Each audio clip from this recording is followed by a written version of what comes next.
comme vous le dites si bien, j'ai maintenant une famille au Maroc, en Belgique. J'ai des frères ici, des sœurs ici, j'ai des frères et des sœurs en Belgique. Donc effectivement, je n'ai pas uniquement ma famille, mes 4 fils et mon mari, j'ai une grande famille.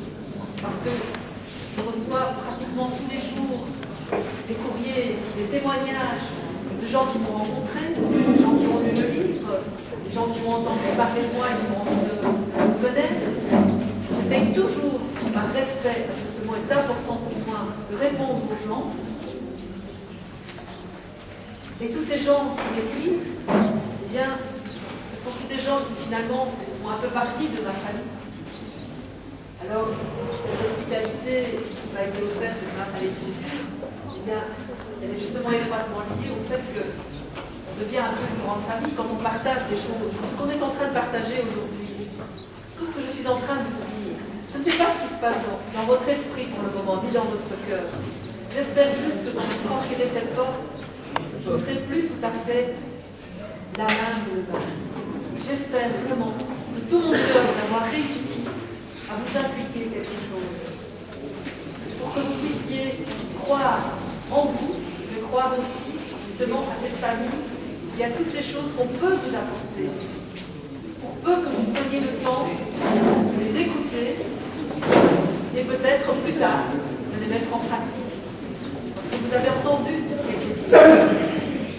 Alors l'écriture justement c'est un merveilleux moyen de communiquer. Vous savez, quand j'ai écrit ce livre, j'avais toujours mon poste de cadre chez Alstom. Donc je travaillais la journée, le soir je m'occupais des enfants, j'ai écrit.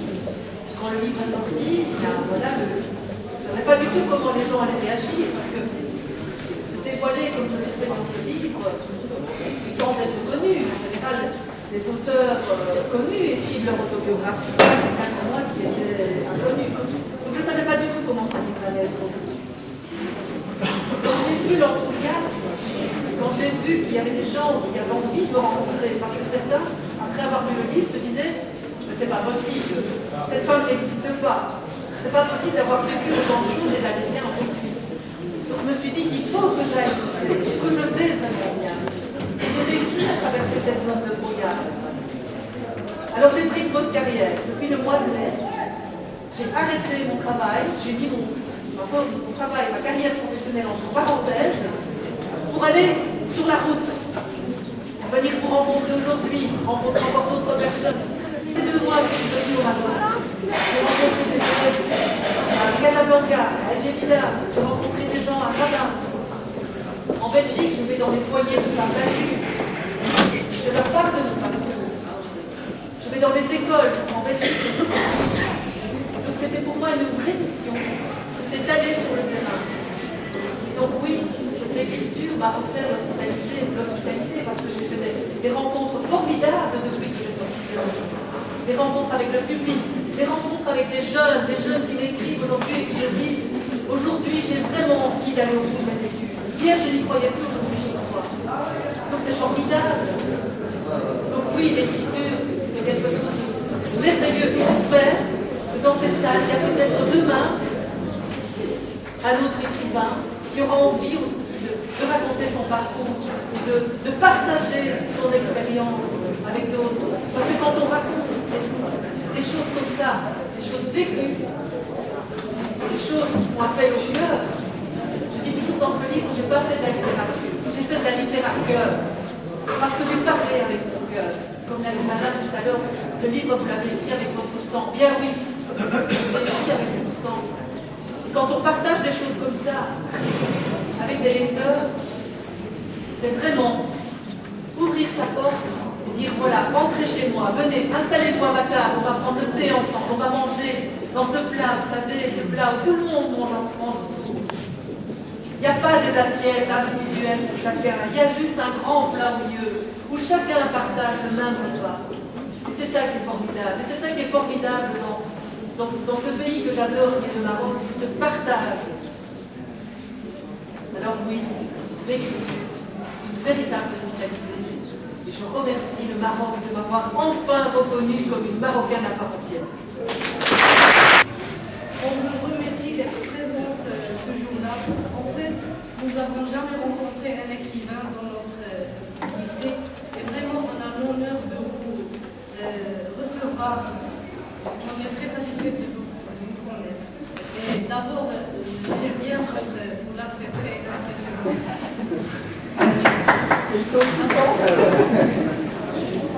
Apparemment, vous avez vu, c'était le monde perturbateur. Et le monde perturbateur, c'est donc le côté positif qui a changé votre vie.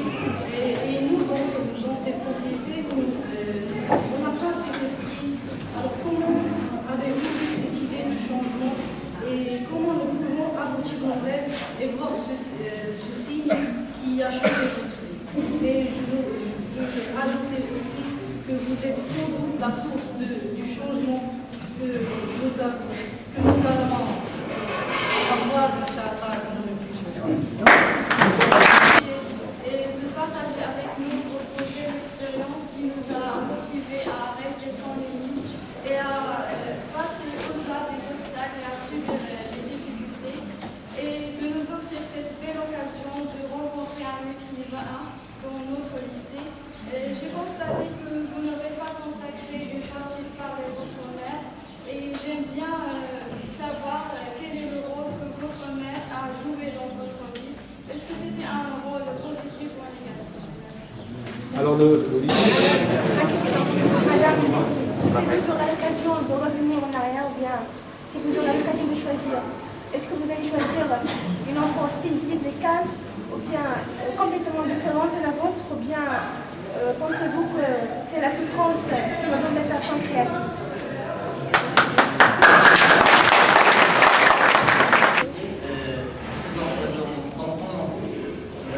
Vraiment, je suis très fasciné de tes idées et merci de votre présence. Alors, la question de monsieur par rapport à ce parcours, mais aussi par rapport à des épisodes peut-être un peu moins positifs, peut-être des exemples à ne pas suivre. Et là, je rebondis sur la question de monsieur tout à l'heure qui disait qu'on essaie de transformer ces défaites en victoire. Donc, dans ce livre, justement, je n'ai pas voulu cacher la vérité. Disons que quand j'ai eu des moments où il est débauche, j'ai fait des conneries, où j'ai consommé de l'alcool, j'ai fait des boulots pas toujours vrais. Je n'ai pas voulu tricher avec le lecteur. Parce que pour moi, c'est important. Alors évidemment, ce livre n'est pas un livre où il faut se dire, moi je dois passer par tout ce que Betty Betoul a passé pour être un jour. Non, chacun a sa vie. Chacun doit tirer des leçons des erreurs qu'il va commettre. Donc moi j'ai commis des erreurs et j'ai essayé de prendre des leçons. J'aimerais que vous aussi, si vous avez commis des erreurs, si un jour vous commettez des erreurs, il n'y a pas de chose plus grave que la mort. Tant que vous êtes en vie, vous pouvez toujours vous rattraper. Parce que ce qu'il y a de formidable, c'est que les erreurs qu'on a commises ne sont pas marquées sur le visage. Vous avez toujours la chance de vous rattraper. Même si vous avez fait des conneries, même si vous avez dit une parole blessante, vous pouvez toujours le lendemain aller vous excuser. Allez demander pardon à la personne à qui vous avez fait du mal. Parce que ça, c'est quelque chose que moi j'ai décidé de mettre en pratique dans ma vie. C'est de pardonner aux personnes qui m'avaient fait du mal. De pardonner à mon père, qui m'avait fait beaucoup de mal, qui avait fait beaucoup de mal à ma mère, qui nous a quand même abandonnés entre guillemets. Eh bien, j'ai décidé un jour d'aller voir et de lui pardonner. Alors oui, j'ai eu un père lorsqu'il a fait 55 ans. J'ai eu un père tard, mais j'ai eu un père. Et les dernières années que j'ai passées avec lui, elles ont été formidables. Parce que je me suis réconciliée avec lui, parce que je suis allée vers lui. Et il est mort dans mes bras. C'était un moment formidable et en même temps triste. Mais j'ai réussi à faire mon deuil parce que j'avais réussi à me rapprocher de lui. Plus parce que lui-même n'avait pas toujours les bonnes choses, les bons conseils pour réussir son rôle. On devient parfois parent sans avoir la moindre idée de ce que c'est qu'élever des enfants. On n'a pas beaucoup d'emploi pour élever des enfants. Mais il n'y a personne, il n'y a aucun parent qui se lève le matin en disant aujourd'hui je vais faire du mal à l'enfant. Ça n'existe pas, ça. Il y a quelques cas, mais la plupart, on n'a pas envie de faire du mal.